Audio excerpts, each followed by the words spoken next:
Hello, friends. I know it was a tough weekend here in Cleveland, but that's okay. Come in, have a seat on the couch. Let's talk through this. Let's do a little Guardians therapy today on Locked On Guardians. You are Locked On Guardians, your daily podcast on the Cleveland Guardians, part of the Locked On Podcast Network, your team every day.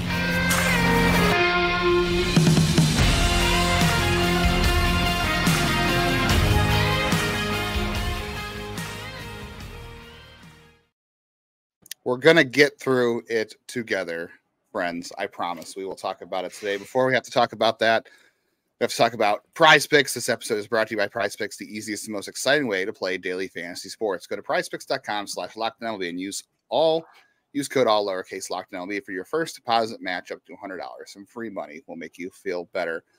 Before we get to the rough news, we have to talk about good news, because that's the best way to move forward, is talk about the good in our life. And today we're going to talk about our good friend, Jeff Ellis. This is 5 years for Jeff. So thank you for making Locked On Guardians your first listen today and every day.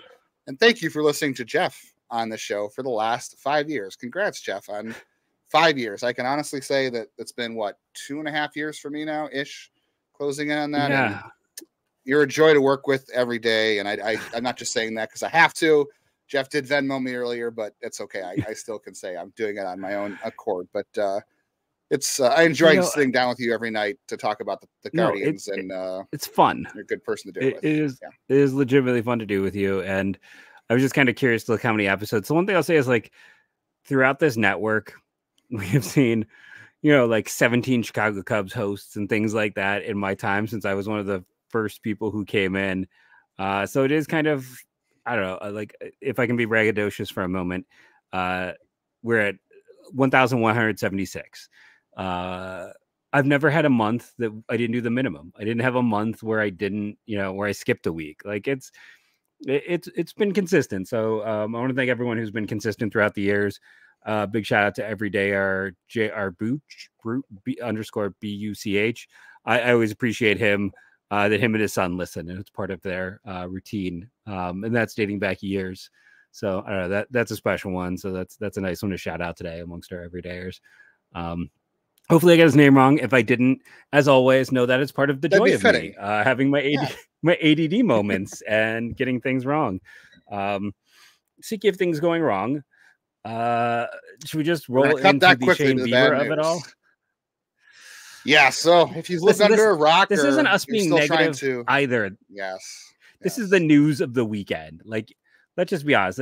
We were discussing that there's going to be someone in the comments of course they start with the negative. It's no, this is the story. We're not going to bury the lead, unfortunately. Yeah. So yeah, if you lived under a rock or you are just trying to avoid the inevitable, I promise that is not a good way to go through life. Is just ignoring things as if they don't exist, and that thing that exists now is Shane Bieber's having Tommy John surgery, and he'll be out the rest of this year. And honestly, there's a good chance he will not pitch for the first half of next year, depending on if everything goes well.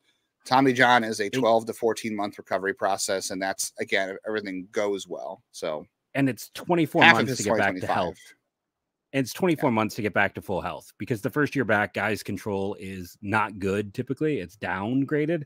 So it's 2 years. You're talking 2 years to see him back. How do we want to handle it first? Do we want to? So there's the second guessing of not trading him, which we'll talk about. There's who's going to replace him. There's going to be, just what is, could they do a bridge contract? But, some interesting thing with the trades is there wasn't value. People were saying he's going to get traded or wanted to get traded. Listen, I argued that I would have traded him last offseason when I assumed there was value.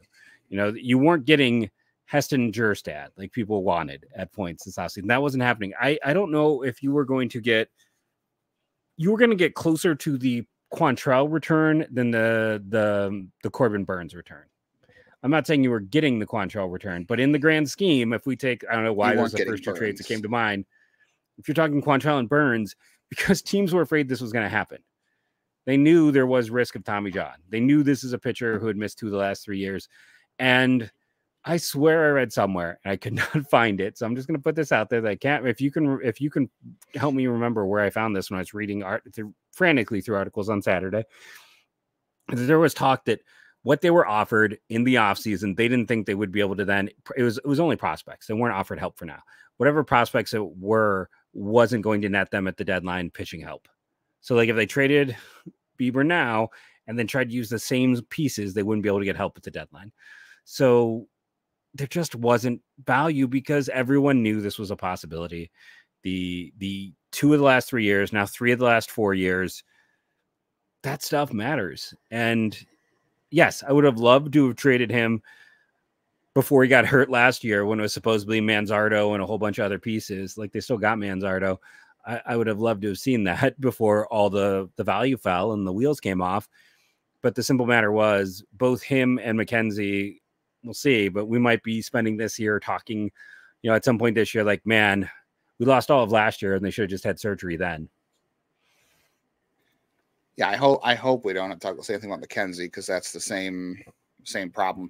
First, you feel bad for Shane Bieber, the person, because obviously he has worked very, very hard. He means a lot to this franchise. It's never a good thing to have Tommy John anyway, any point as a pitcher, but it's especially crappy when you have it going into your free agent year. So obviously Bieber means a lot to the pitching staff. He's meant a lot to this organization since he's come up, and he's just always a good dude.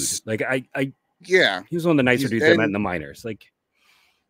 Yeah, he's easy to talk to, and he's just very genuine and very chill. And obviously he works hard. I mean, he went to Driveline over the offseason to work on that stuff, and he's always trying to get better. And, he assumed the ace role of this staff very quickly in Cleveland. I mean, 2018, he comes up as a rookie. 2019, Kluber gets hurt, and that was the end of Kluber's Cleveland time, and Bieber was essentially the best pitcher on that staff at that point. I know you still had Carrasco, so there was that, but he was 2019 the year he went through leukemia too. So like that, there was that. He assumed the ace role very quickly, and he's had a lot of good moments. He won the All-Star MVP here. Yeah, I think he was going through leukemia that way. So the pitching Triple Crown. When was he won the pitching Triple Crown at Cy Young in 2020. He was the Guardians' Game 1 starter in 22 in the playoffs. So, he shouldered a big load. And I also feel bad. He was going to pitch his first opening day, home opener, I guess, in front of fans. He did pitch the home opener in 2020, but, that wasn't a real thing. And it's really crappy timing for the person. And you feel bad for that anytime you have to go through that. And he's going to hit free agency this offseason. And that's going to be the big thing, too. He's lost, maybe close to $100 million. It's like the Jason Lloyd had a piece where it said that Cleveland offered him more than the $50 million contract that Blake Snell got. And he's getting 18.5 this year, and he got like 10 million last year. He's made a grand total of like under 40 million. So that's just, so it's not like he's hurting for money. Let's say but it obviously is still he's not a lot of loss going to go broke. For him. It is for his value for sure. Yeah. And he's 26th all time in WAR for this team. He is 27th in ERA. He's 38th in wins. He's a top 100 pitcher in the history of this franchise. He's fourth best win-loss percentage. He is a player that walks and hits, his whip, 5th best. He's put himself in some second best strikeouts per 9 in his career here behind Danny Salazar. Are there I tweeted over the weekend that there were some similarities between him and Grady Sizemore. Not just because of potential of the contract, but Bieber was on a great path in terms of being a very good pitcher, and he was a good pitcher. I think it's good. What he was going to be able to do, and the injuries the last 3 years have just really sapped him of that direction he was going in. Now, no one quite compares to Grady. I think you and I would both. No, he was going to be a Hall of Famer. If we were Sinead O'Connor, we wouldn't be holding up pictures of the Pope. It'd be Grady Sizemore. But to throw an old timey reference in, but he was on an MVP track, and Shane Bieber was on a best pitcher in baseball track. He was $100 million arm, $200 million arm. Yeah, he was on a track. He has the best strikeouts to walk ratio in the history of this organization. I know people will be like, you're cherry picking stats. I'm just talking the ones 6th best adjusted ERA. He's been a great pitcher. And if this is the end of his run, maybe you and I asked you, and you were quick fire. I couldn't remember. I'm like, who's the last guy they gave a bridge contract to? And you're like, it is Grady Sizemore. We can talk about that more in segment 2 if they could bridge contract him. It has been a while, But it's just, if this is the end, then I think it is important to also take a moment and appreciate he was a leader. Yeah. He had some fantastic years. He was a great pitcher when he was here. His name is in the record books for, levels of dominance and performance. And he was always a good dude, always a good teammate, a guy you were happy to root for. Before I moved to Wisconsin, I just finished my 5th year here. I remember talking with some of my coworkers because that was the time I was spending time in the minors, and like, who's the one guy you'd give an extension to? It was always Shane Bieber. So I'm like, that dude just works hard and he has a clean injury history. Now, obviously, I got that one wrong, so maybe this is my fault. But I'll wear it. But I just want to take a moment to appreciate the player and the man before we head in. And let's come back and talk. Does bridge contracting make sense? Where the Guardians go from here and how they can get through this. Yeah, all coming up on Locked On Guardians.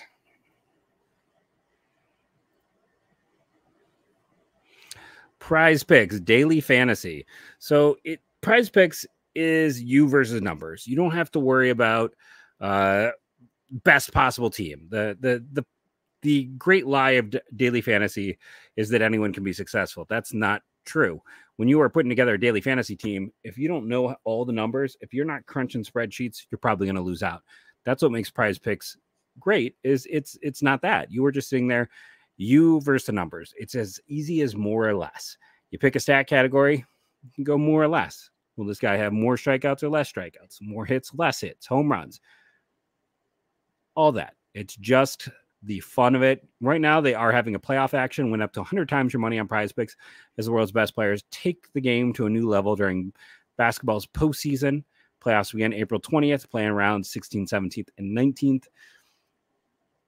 Download the app, use the code LOCKEDONMLB for a first deposit match up to $100. That's LOCKEDONMLB, all lowercase. And remember, pick more, pick less. It's that easy.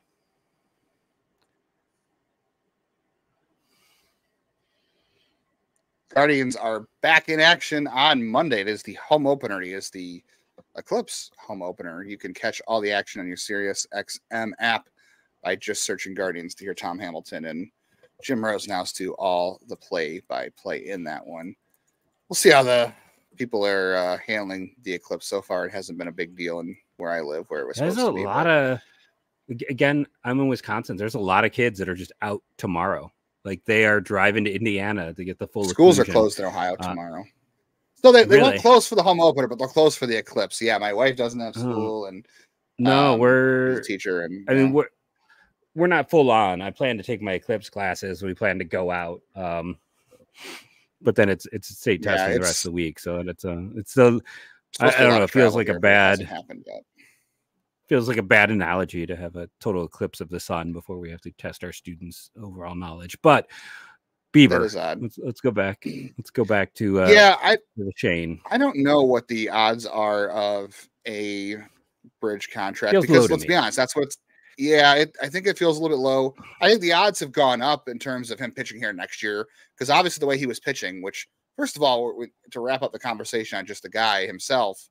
Those 2 starts he had, I mean, he was leading the league in strikeouts. He looked great. You would not have guessed given up a run. Pain. Right. And he went into the start against Seattle already coming back and saying, like, after the Oakland start, like, okay, my arm doesn't feel great. Something's not right. And he still went out and pitched against Seattle. And I have to imagine, we talked about the Cal Quantrill thing. Remember, he was pitching through that because he knew the rotation was banged up. Same thing for Bieber. He knew that too. And it just obviously got to the point where it wasn't working anymore. But you would not have guessed. That's why it's so hard to guess about elbow injuries, because when you have guys who are going through a torn ligament issue like this, to pitch the way Bieber did, how could you tell he was hurt? There was no way to tell he was hurt. He was pitching great. So that's why this is all hard to predict. Like everyone says that you had a good tweet about it saying, I'm, just not sure about how we go about predicting this stuff, or if we know we're already closer to knowing how this gets fixed, because you just don't know when guys are hurt. Yeah. I want to throw something into. I see, the Tony Clark and a lot of people in my comments talking, it's the pitch clock's fault. It's the pitch.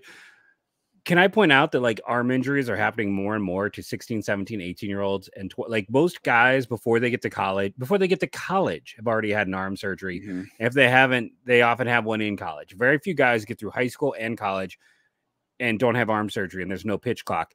Does the pitch clock help? Probably not. No, you know, there might be something said for it. It might, but what's really happening here is we talk about the fact that, you know, there's more guys throwing 100 miles an hour on opening day than like threw 100 miles an hour for the entire decade of the 90s. We are putting more wear and tear on arms than has ever been asked to do. In terms of spin, in terms of like where you're, you know, brachiating your arm, where your release point, it's the good and the bad of the drive lines is they will make you a fantastic pitcher, but sometimes human bodies aren't meant to be that exact and that maxed. And we're maxing out every arm. And it's the point where like there's part of me that like looks at Chase Burns and goes, oh no, thank you. Like give me Hagen Smith, because I think a mid-90s arm is going to hold up more than a guy who's touching 100. Well, he's already had TJ.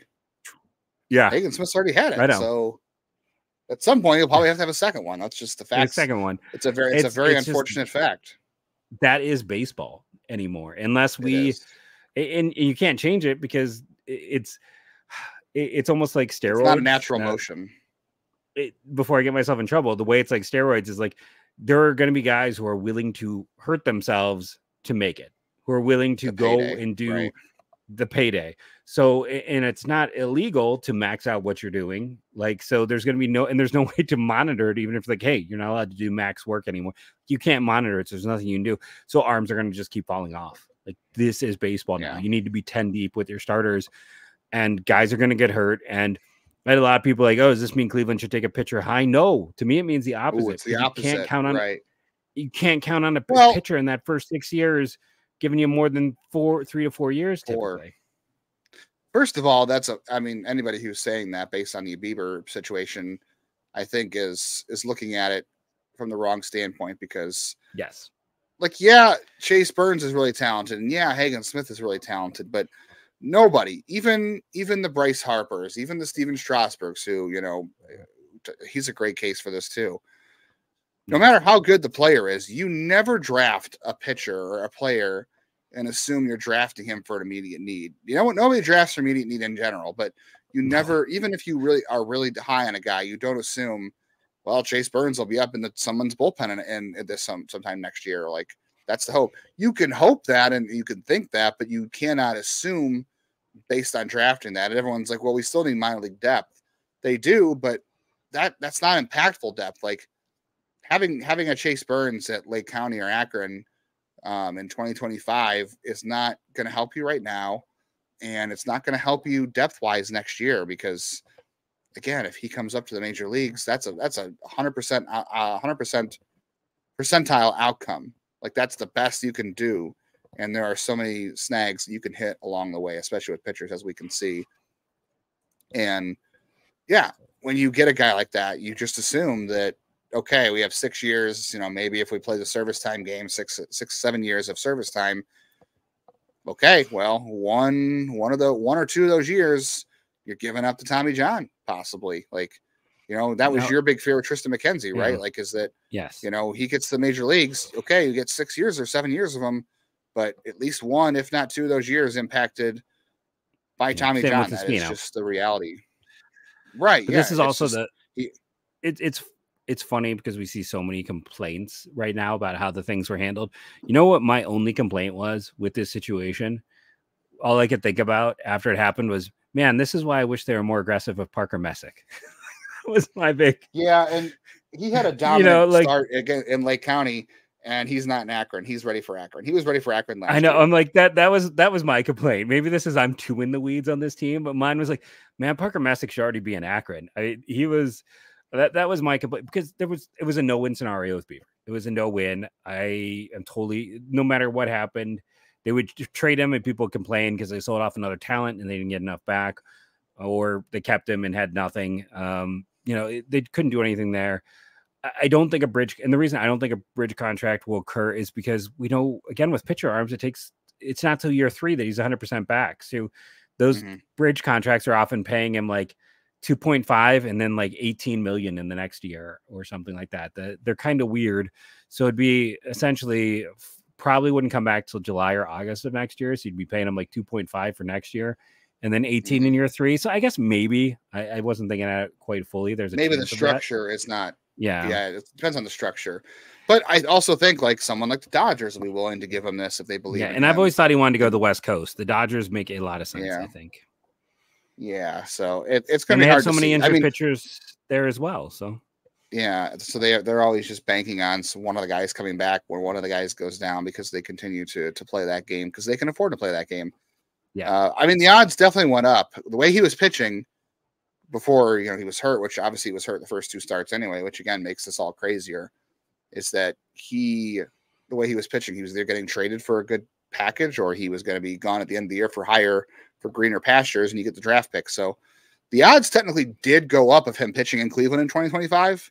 I just would say, is there any chance they offer him the qualifying offer before we go to break? Well, when we come back from break, why don't you say that? Well, why don't we head to break, and then after break, you'll tell them if there's any chance of the qualifying offer. That's what they call a tease in the industry. Yeah, we'll talk about that. Yeah. Here's a tease for you. Go buy some tickets to some event you wanted to go to. I know today is the home opener, but there's a lot of stuff going on, honestly. The Final Four just came through Cleveland. WrestleMania is going on, all these great events. If you want to be someone that goes to all these events, GameTime is the place for you to do it. I'm going to use it to buy some tickets here coming up. I think I'm going to use it to see the Black Keys when they come to Cleveland later this year. I might be going to some stuff out of town. I'm going to Pittsburgh for a concert this year, and we might go see a comedy show while out there. And I'm definitely going to use GameTime for that because you can get last minute tickets and deals. You can save up to 60% off buying last minute for sports, concerts, comedy, theater, and you get the all-in pricing. So when you select your tickets, you already know what you're paying. There's none of this ticket's $40. So when you get to checkout, all of a sudden you're paying, $120, $130 for 2 tickets that cost $40 when you first saw it on the app. None of that stuff with GameTime. And I like the seat view too. You can see where your seat looks like from the app. And GameTime has the lowest price guarantee, or they will credit you 110% of the difference if you find a ticket in the same row and section for less. So there's always that. Let you take the guesswork out of buying tickets with GameTime. For a little bit of time, our users can get $20 off any MLB purchase of $150 or more in the GameTime app with our code FIRSTPITCH. Terms apply, but that's code FIRSTPITCH, all caps, for $20 off from March 25th to April 14th. So that time is coming up very quickly to use that opportunity and get that money off. So download the GameTime app today. Last minute tickets, lowest prices. That is a guarantee. Guaranteed you can also listen to all the action on this homestand and all year of Guardians action on the Sirius XM app just by searching Guardians over at our friends at Sirius XM. I am going to say no on the qualifying offer because there's nothing to be gained from that for Cleveland, because there's no chance Bieber comes back next year and pitches to that value of the qualifying offer financially. And I don't think a team, I shouldn't be admitting this on the air, but is there still a rule where you have to spend a certain amount of money on a guy to get a certain pick, or if he has the qualifying offer, you're guaranteed a certain pick? Is there still like a money tier there component to that? There's still a money tier. I have to look. There is still money. Okay, tier. so you still have to sign a player to a certain million. So yeah, how much the contract is depends on what kind of draft pick you get back, and I just don't see him getting into that here. No, so no qualifying offer. No, it feels a 0% chance. Just because it's going to be like $20 million for him to pitch at best half a year, and no one's giving him more than $50 million right now. Brandon Woodruff has been arguably better than him over the last 2-3 years, and Woodruff just got a bridge contract because he couldn't get anything more than that. So it stinks, but it is what it is. So the Guardians are off to a 6-2 start, which is good. Yeah, what a fun weird game. Weird game. The Twins. The question is, where does Cleveland go from here? I know there's a lot of questions about who's going to replace Bieber in the rotation and what's going to happen. So what it looks like right now is McKenzie will start the home opener today, and Logan Allen will go Tuesday. That the rain out in Minnesota gave Cleveland an extra day to buy their time and figure out what they're going to do. The options are Curry, who pitched 2 2/3 his first time out. He's going to need another start or two in the minors. Yeah, it was good. But if he's going to be an option, he's got to go stretch out a little bit more before he can come to the rotation. He probably needs at least one more rehab start. Same with Ben Lively. He needs another rehab outing before he can come up, I would assume. And they can decide between those two options. I thought it was interesting that Tyler Beede only threw 1 inning in that Minnesota series. So I don't know what they're going to do with him, whether or not. Pen. Well, I just think that maybe saving him 1 inning allows them to use him as a multi-inning option on Monday if needed, if something goes wrong with McKenzie, which I don't even want to go there at this point. But there's that. And then obviously Gavin Williams, he hasn't even gone on a rehab start yet. So you're looking at May for him because he's basically starting over. He's starting spring training over at this point. So, Joey Cantillo is out for 10 weeks still. Yeah. So it's literally Curry, Lively, and then maybe Beede, depending on how they want to handle that. And then you've got Gavin coming back in May, and hopefully he's okay. And yeah, that's about as good as it's gonna go at this point for them. And I agreed. It's limited. It's just that virus this is is the really worst coming thing back to haunt them. I know, and the one thing, obviously, the offense needed to get better for the Guardians this year for them to be a serious contender. But the number one thing this year is they didn't have the pitching depth. They needed Bieber and McKenzie to stay healthy. So this was like the worst possible thing, unfortunately. I hate to, sound dire. I know this is supposed to be a therapy session to make people feel better, but this is the worst thing that could have happened for them outside of like a Jose Ramirez issue. You know what I mean? Like, yeah. But I also want to say, like, this stinks. Like, there's no way around it. This stinks. This is not fun. It's awful. It's terrible. It's no good. But this team has been really fun. And like, for anyone who's like throwing in the towel now, like, why? It's a long season. Like, and this division stinks. The Twins season. Are not good, obviously. No, and no one's good. The Tigers just lost 2 or 3 to Oakland. Yeah, every team's going to be losing pitching. Yeah, every team's going to be losing like pitching throughout the year. Cleveland just lost theirs early, and thanks to that stupid virus in Arizona, they are just more under the gun. This would be a little bit more manageable if like you had Curry, you had Lively. And listen, I'm not saying Curry's great, but he's a serviceable 5. He showed last year the numbers. I had a lot of people being like, he's terrible. I'm like, no, he's a 5th starter.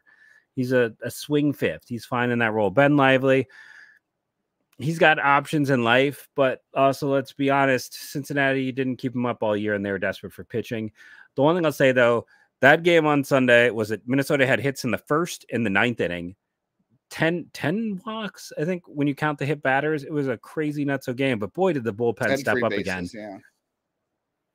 And Cleveland had no walks, just the opposite.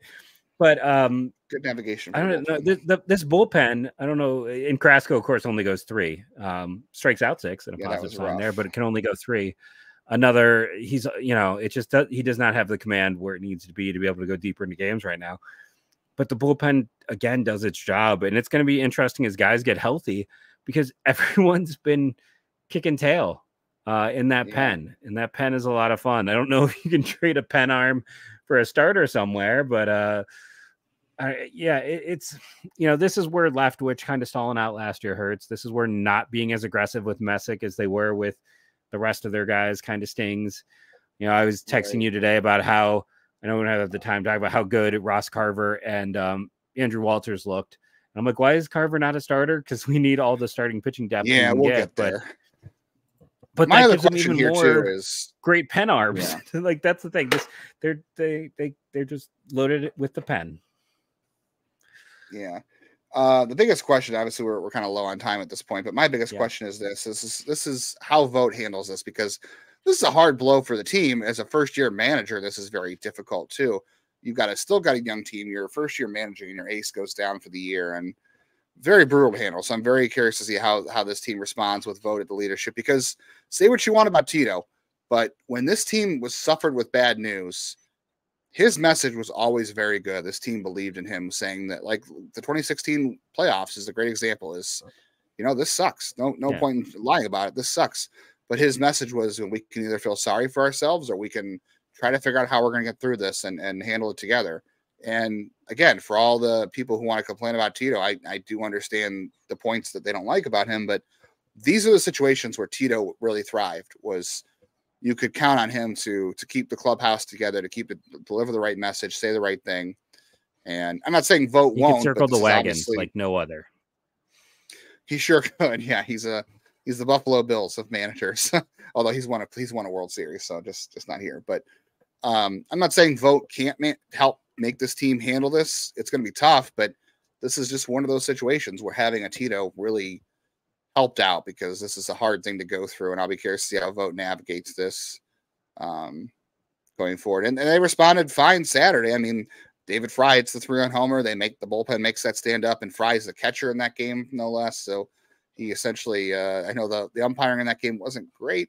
Maybe David Fry is just a bit of a framer. We don't know it, but I mean, it felt like on both sides, it was like it was a weird strike zone.